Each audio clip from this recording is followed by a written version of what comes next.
NCAA banned SMU's men's basketball team from postseason play and suspended Coach Larry Brown for 9 games for failing to have control over his program.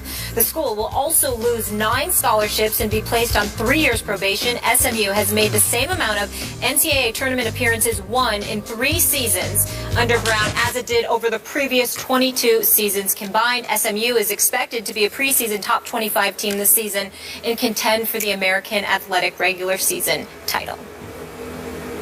I am overwhelmingly disappointed for our players and the SMU community that the NCAA has decided to punish them as a result of the unfortunate actions of one staff member who provided inappropriate help to one of our players. The NCAA's new rules dictate as head coach I am responsible for every member of our basketball staff.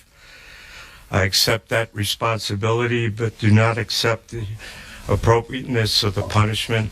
We'll move forward together to make this SMU community proud. A lot of people are calling for Larry Brown's job at this point. Stephen A., should he be banned from college basketball? No, he should not. If Jim Boeheim wasn't banned, Larry Brown shouldn't be banned. Jim Boeheim obviously had his issues involving Fab Melo primarily. He was suspended for 9 games. The school was docked 12 scholarships and had to forfeit 108 games. And Jim Boeheim, although he's planning on retiring in a couple of years, will miss 9 games this year. If Jim Boeheim is still coaching and he hasn't been banned, then that should not be the case for Larry Brown. In the interest of full disclosure, Skip knows this, and for you, Molly, and my viewers out there, our viewers out there, Larry Brown, when he was the coach of the Philadelphia 76ers, is a man that I covered every day. I was the beat writer for the Philadelphia 76ers for all 6 years that he was in Philadelphia. I covered him every day. He and I have remained close. I love the man dearly. It's devastating because what he did, I cannot defend. There is no excuse whatsoever for the head coach at SMU or any head coach in college basketball to have an administrator assist in academic fraud. Whether he knew about it or not, it is his responsibility. And unlike it was in the 80s, Skip, you can speak to this more than me because you were covering all of this stuff back then and I was in high school. The fact of the matter is, back in the day, they'd hold an assistant coach, an alumni member, or somebody else responsible, but not necessarily the head coach, whereas now the head coach is the face of a program. But we can't ignore history as it pertains to Larry Brown. And this is where it gets very, very hard for me because I love the man. And, you know, I think he's one of, if not the greatest basketball coach I've ever seen. But I also happen to know that aside from academics, when it comes to, you know, improper benefits to players, giving them a flight home, giving them money for a meal and all of that other stuff, Larry Brown always thought those NCAA rules were absolutely stupid and idiotic.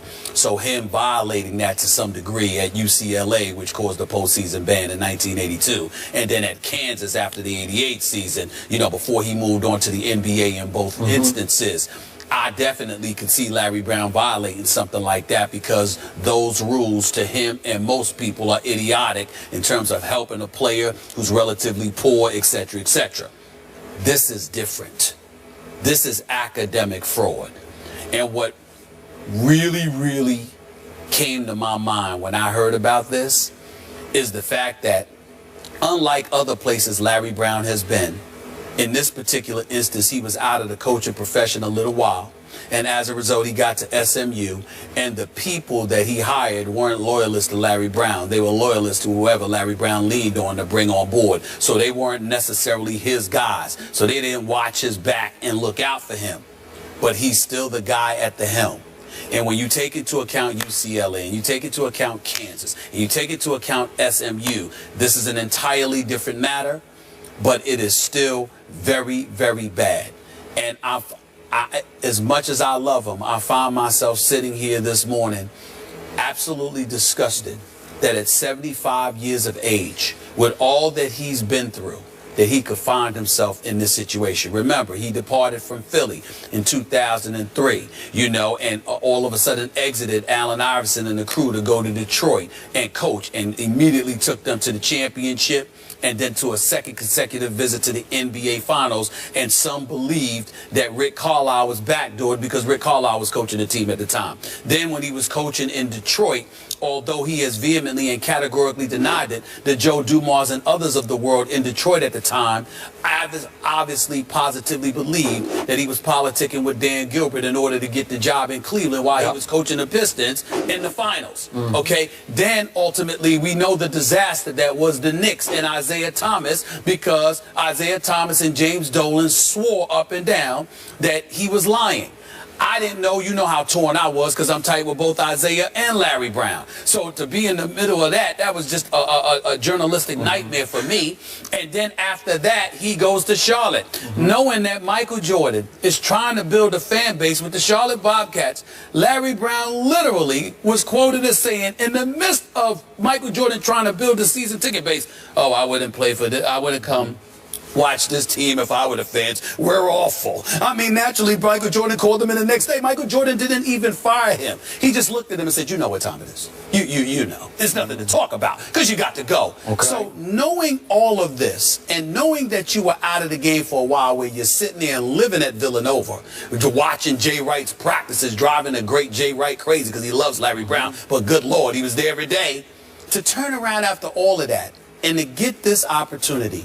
And at 75 years of age, with obvious Hall of Fame credentials, one of the greatest, if not the greatest coach that I've ever seen, and a wonderful man to me, I cannot believe that we are sitting here today talking about this. I still would not ban him for life, but that's only because you're not doing it to Jim Boeheim. You haven't done it to a couple of other people who could have done it to. Larry Brown doesn't deserve that if they don't deserve that. But I won't hide my disappointment in the fact that he finds himself in this position. It truly hurts. I hear what you're saying. I don't know Larry the way you know Larry, but I have followed him and covered many, many of his teams and many, many of his big playoff or championship games. I have proclaimed him on this show the greatest basketball coach ever, but I'm combining college and pro. Is he not the turnaround master? When you look on the pro level at what he did for the Clippers when they were in the doldrums, and then San Antonio, and then Charlotte and Detroit and Philadelphia, and I can go on, I can keep going, but we don't have time. Right. Everywhere he went, good to great things happened like that. Nickname Mr. Fix-It. Mr. Fix-It. And so he went to UCLA when they were down. And he did not good things, he did great things. He took a Kiki Vandeweghe team with a bunch of freshmen on it. Kiki was I think he was a senior that year, I can't remember, but he was the older player. And he took them all the way to the national finals against Louisville. They did lose to a Louisville team that was just way better than them. But then he was gone, and he left UCLA on probation. And he wound up eventually at Kansas. And he didn't do just good things at Kansas with Danny and the Miracles. He did great things. He not only took them to the national final against my Oklahoma Sooners, he pulled off one of the great upsets in college basketball history. They won the national championship. I think they were an 8 seed that year. My point is, nobody doubts his ability to coach basketball. But I will say this. I thought from the start Larry belonged more in pro than in college basketball, okay? So what happens? What's the obvious thing that keeps happening? When you're also an NBA lifer, when most of your time has been spent in pro basketball coaching millionaires, then you get in college and you say, this kid needs a little walk-around money, just a little cash. Come on, just some cookie jar money. Okay, but I'm saying that started at UCLA. Right. Oh, come on, let the kid go to a movie on Saturday night. Let's give him a few bucks. If a booster wants to give it, what's the big deal? Okay, in this case, and I'm not putting words in Larry's mouth, but I will bet you this is what he would tell you off camera, off the record. a kid, he's academically challenged. We're just trying to keep him in school for his own good, and obviously for the team's good, but for his own good, to try to stay the course to get his education. What's the problem? So we helped him on a paper. We helped. Okay, that's what he would tell you, and there would be some merit to that, except it's against the rules, right? So you violated the rules, and then you lied, even though he said within 60 seconds he changed his lie to the truth when he was being interrogated. Yeah. But the NCAA says, no, you lied. Okay, now to Molly's original question. Ban him, question mark? Fire him, question mark?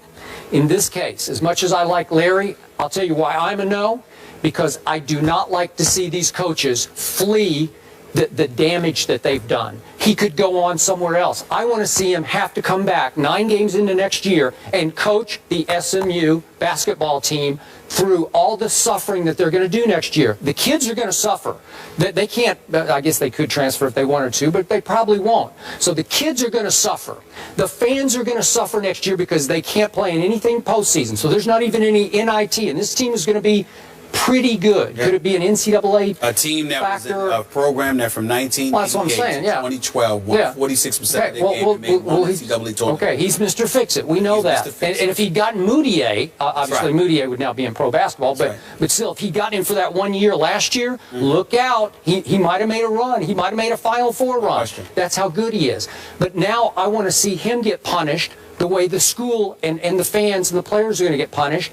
Serve out your time. Coach the rest of the year. And to the point, which is why it's so hard for me to discuss this. Assistant coaches do stuff all the time that head coaches don't know about. Boosters, alumni members, they all do that. And a lot of times the coaches don't know, okay? But here's where Larry Brown can't shake this. A secretary, an administrator was helping somebody with their grades. Keith Frazier. There is no way on earth that anybody can put something on a secretary. Sure. See, that's where the nail is in the coffin. Okay. The assistant coaches, a booster, there's plenty of things that can happen behind a coach's back. But not when the coach's secretary, the administrator, is there's no way anybody's buying that. So, bottom line, how much does this stain his legacy? I think it's a devastating blow because even though I didn't believe that he wouldn't go back in the pros, I think this is a reminder to the basketball world that the word drama and Larry Brown are consistently associated with one another. And folks in this day and age are highly sensitive to that more than ever before. I think this is Larry Brown's last stop as a coach. Unless he could hook on with an NBA team. I'm saying even an NBA team. That's why I use the word drama, because it doesn't matter. All right. The drama, because they're going to remember. This reminds them of all the stuff that was associated with him in the NBA, from Philly to Detroit, to ultimately New York and Charlotte. And it was supposed to be Cleveland in between. So all of that is what the NBA folks are going to remember, and we know what the college programs are going to remember. This is Larry Brown's last stop. I think it damages only the college because he's now 3 for 3 leaving teams on probation. 75 years old, Skip.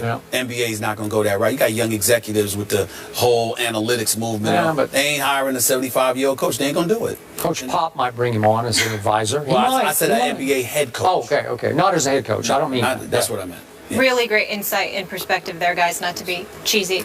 We move on to another guy at the helm. Is Derek Carr the real deal? Can the silver and black get back to the playoffs? We'll discuss that after break.